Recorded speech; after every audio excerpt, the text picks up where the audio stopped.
Hello? Mr. Carrol Watts? Yeah. This is Larry Moyers. I'm from Akron, calling from Akron, and I'm with the Flying Saucer Investigating Committee here. I suppose you've had your share of this kind of call, haven't you? Oh, I've had quite a bit, yeah, I have. So we were real interested in your story because the Cleveland Plain dealer carried one account, and then the Beacon Journal carried another account. Yeah. And I was quite interested. Have you a few minutes to share with us here? Yeah, I'll talk to you in a few minutes about it. All right. Would you tell me when the original story occurred?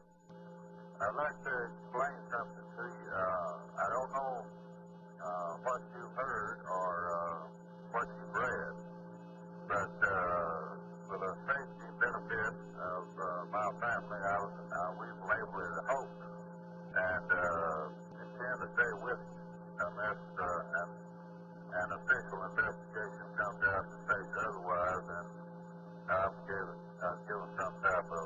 And we are certainly not labeling anything hoaxes as such, you know, because we've had too much experience with the whole relationship of UFOs and close contact. Yeah. But would you briefly just tell me what the whole background story is? Well, back in February, I saw some type of object at a distance. It was kind of foggy that day. The humidity is high. One thing that caught my attention is high altitude and didn't have any wings on it, and it was traveling fast. However, I was on a tractor, and of course it was running, and I don't know whether there's any sound to it or not. And a little later on, March the 21st, I was measuring the cotton field, pre-measuring field, and I seen an object of some type come from the south east going northwest, traveling roughly 50 miles per hour, maybe something like 200 feet over the ground. It looked like it was about 100 feet long, shaped like a cylinder, round like a cylinder. And the front come out to a blunt point. The color was dark gray. And approximately, let's see, on March the 31st, I run up on a similar type object in a road here close to the house. And I was under the impression that it was a bunch of Air Force personnel working on some type of experimental equipment. Of course, I was determined to sit there in the road, and I was raised right here in this same area, and I thought, well, the fellow could get into it while these Air Force personnel be sitting there working. However, it wasn't. I didn't see anybody. I talked to something, or something, or some type of machine for roughly 5 minutes. And when I went back and got picked up, pulled around it, it was similar looking object to the same thing that I had seen previously on March the 21st. And on April the 11th, on this March 31st, the Air Force came over and made an investigation. Several law personnel made an investigation, and none of them would tell me, the Air Force, anybody, what it was. Well, now, did Mr. Heineck talk with you personally? He didn't see him, no, Yeah. He didn't see him. They wouldn't tell me what it was. So it was still around in the area on April the 11th. I got on a small one and was transferred to another one, given a physical to the put back in this little one, and left back up in the back of the pickup. That's just a short rundown. It's a long, drawn-out prayer. Yeah, well, now, were you actually in space? The only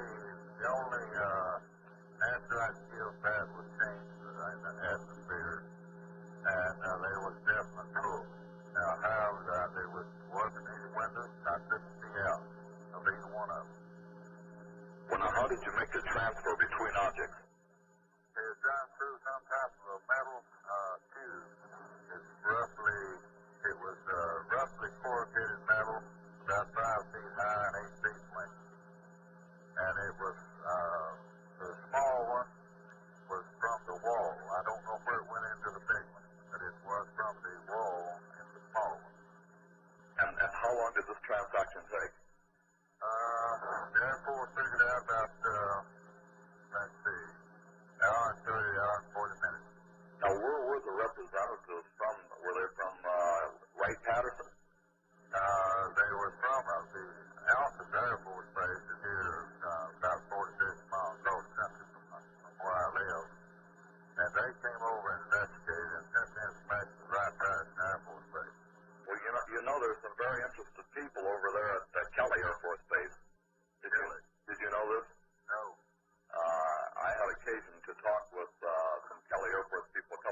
In the lie detector testing, what actually altered your story?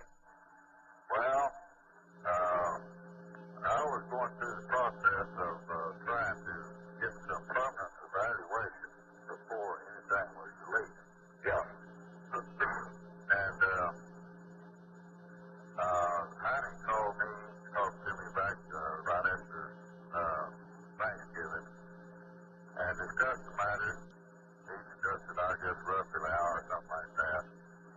And he wanted to see the pictures that I had taken. Well,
come up with anything like that myself. So during all this discussion, the door of the examination room was cracked. And the Associated Press, Houston Press reporter, and the Amarillo Globe Times reporter was sitting out there writing all this stuff down. And the examiner, after finally convinced him that it was hoax, said, well, I'll come out on TV and just give a short statement that I give you a polygraph examination, and it showed that you lied and you said it was a hoax. Well, did you actually take the test? Yes, yes, I just... No, actually, sir, as you were taking the test, what did you do to make it show up as a hoax? Well, I don't know anything about a polygraph test, but the stuff he strapped on me looked to me like it worked off electricity. Every time he'd ask me a question that was relevant to that, I would tense and increase the tension. I didn't know whether that had any effect on it or not. But he did indicate that some of the questions that he asked that I lied, it shows that I lied about some of the questions that I didn't, such as the can you drive an automobile? Now, did you tell them ahead of the test the experience you had on the way up there? No, I didn't. I figured if I told them, they'd splash it across the front page, and I never hear the end of it. Well, now, how did the story finally break down? Well, this Wynn, he was the examiner, and he came out on TV, gave a short statement, and then, of course, the Associated Press was sitting out there, the Associated Press and the Houston Post and the Globe Amarillo News was sitting out there listening to what we were discussing, supposed to have been discussing privately. And they wrote it all down and printed it. Well, now, of course, you didn't reveal at that time, did you, the fact that you'd been stopped on the road? No, I didn't. Sure didn't. But then how did they get hold of that part of it? Well, I came back home, and as soon as I got home, I called the police department and reported to them what had happened to me, and if anything happened to me, then they would know that somebody would know something about it other than me. And about, let's see, 9:30, 10 o'clock, something, somewhere along in that area that night, Sunday night,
now you don't have anything at all, do you?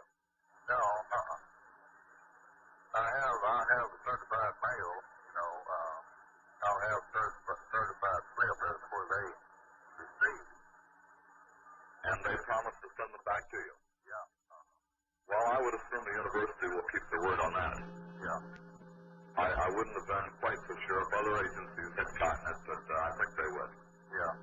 Well, they seem to look at it with open mind, or these three investigators did, and commented to me several times that it had happened before, that people had been threatened, and the safety of the family was involved and was going to forget the whole thing. Do you know who the people were from the university? Let me see here.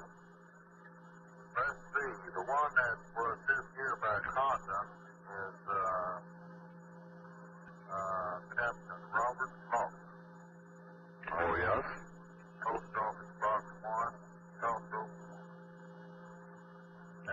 I've heard this name before. Yes. And another one, let's see, Bill Corder. Well, I'm not acquainted with him. He is the, let's see, he is the private detective of Tulsa, Oklahoma. Oh? And James H. Hartley, Special Sheriff Deputy, Field and Investigation Team Coordinator. And these men were sent in from Dr. Condon? Yeah, Have we missed anything that you would think would be of special interest here in the experience you had while aboard the craft? Well, I was on that thing roughly an hour and a half. It would tell actually what happened. It would be pretty long.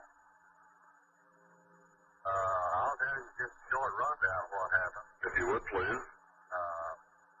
They was on March the 31st, whatever or whoever I was talking to in that object,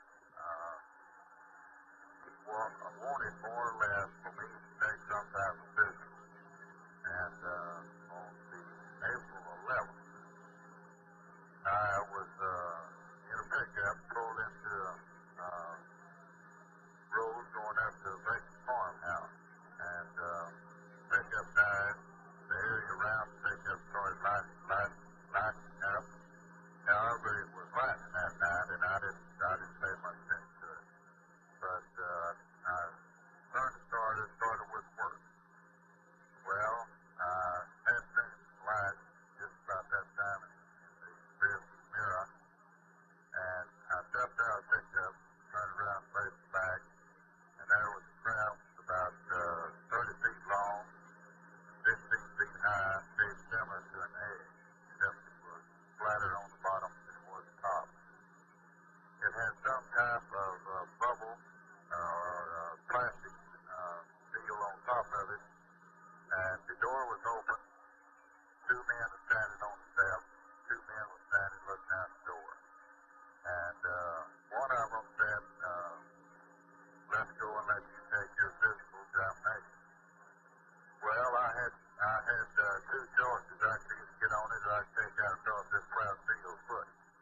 looked to the left and turned right, and I seen 4 rats of some type of weapon.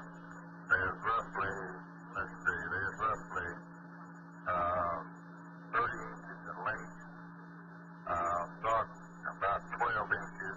The barrel was probably a half across. There was a large disc, 3 large discs, roughly 5 inches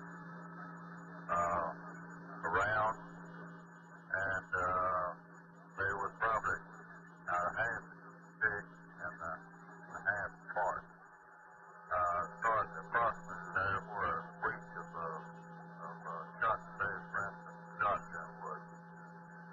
And there was a bunch of these round discs in a pigeonhole like the old-timey disc used to be, with a rod through the center, opposite these racks.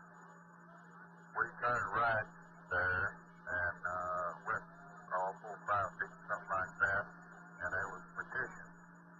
Oh, and in this partition, there's an opening there for a door, but I didn't see a door there. And this fellow that was in front stopped and told me to go in the next compartment, and most told me to. And when I stepped in there, it looked like approximately the same type of room that I had seen previously through the door of that object on March 31st. Just inside the door, there's 2 men, and they came over to me and explained to me that they was conducting a survey and would appreciate it if I'd cooperate and let them give me a physical examination. They spoke to you in English? Yes, And at that time, I didn't have any choice.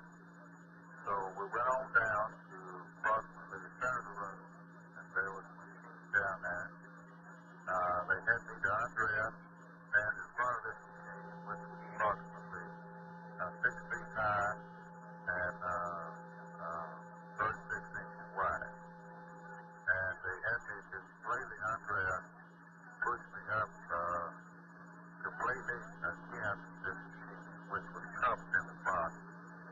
And there was a large throw switch on the left-hand side, up about 4 or 5 feet, something like that. And they pulled it down, and there's 2 lights come on. It's roughly a half foot, 6 inches, something like that from the top. And there was a narrow band of glass or plastic between them. There's a knob on the right-hand side, roughly 3 feet from the bottom, that he turned until these 2 lights went together in the center. And when they went together in the center, there was long, flexible, hypodermic type needle came out of this machine. And instead of coming out and penetrating into the skin, it came out and laid down against the skin. And one about every inch. Well, during all this process, the other man, the one that seemed to be in control, was down at the other end of the machine. This machine either was, well, the top of it reduced down. Instead of being 6 feet high, it reduced down to about 4, and it extended on out about 8 feet. And out of the end, where it was about 4 feet high, there's a piece of paper coming out of it about 18 inches wide. And the one that seems to be in control, just every few minutes, he'd walk down, look at that paper, then he'd walk back, look at me, just back and forth all the time. And they had me stand in front of it about 5 minutes. Then they had me to turn around and push me back against it. And then he got something to his knob there. And he had me stand there approximately 5 minutes.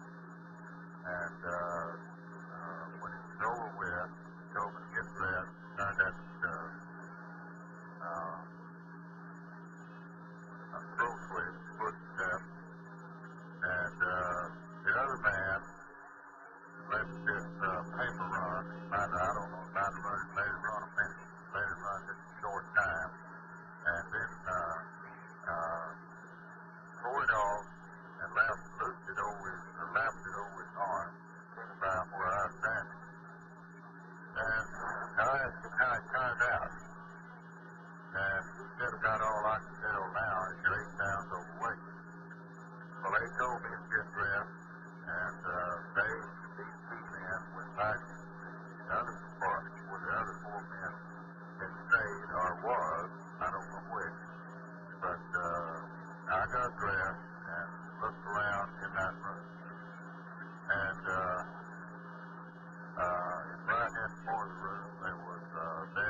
behind him, and the mouth on top of the desk, roughly a yard squared.